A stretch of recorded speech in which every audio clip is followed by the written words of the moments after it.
Bienvenidos a Ifa Stories, donde la sabiduría ancestral se une con la narración moderna. Adéntrate en el mundo sagrado de Ifa, el sistema espiritual yoruba, donde cada historia encierra el poder de la adivinación, el destino y un profundo conocimiento cultural. Acompáñanos mientras desvelamos los misterios de los orishas, las fuerzas divinas que guían nuestro camino, Orunmila, los irunmoles y muchos más.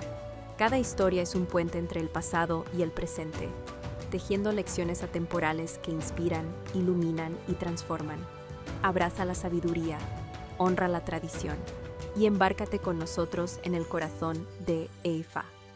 Suscríbete ahora y deja que las historias te guíen. Las obras celestiales de Ogunda Meji. En el cielo lo llamaban Eji-Oko.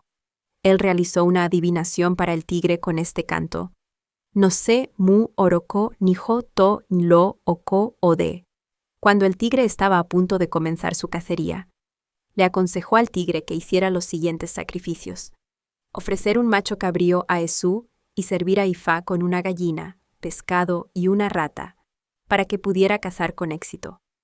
El sacrificio era necesario para evitar salir de cacería en vano o sufrir frustración, conocida como amubo en Yoruba, Yosobono Masunu en Bini.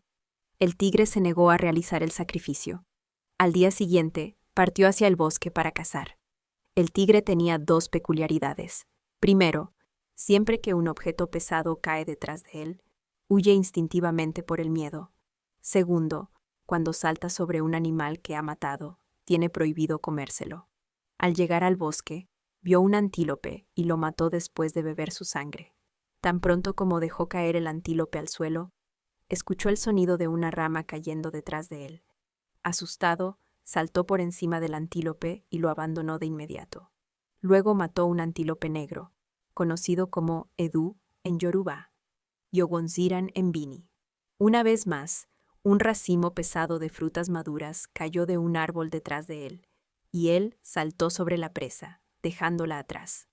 Para ese momento, el tigre ya se sentía cansado y hambriento, sin haber comido nada desde la mañana. Cuando el sol estaba a punto de ponerse y se preparaba para regresar a casa, vio un ciervo. Nuevamente logró matar a su presa, pero justo cuando se disponía a tomarla, un racimo de frutos de palma cayó al suelo detrás de él, y una vez más saltó sobre el ciervo y tuvo que abandonarlo. Desesperadamente frustrado, comenzó su camino de regreso a casa. Evidentemente, Esú era responsable de su mala suerte inusual. En el camino, divisó un conejo y lo persiguió hasta que éste llegó a una madriguera. El tigre lo agarró por la cola y comenzó a jalar.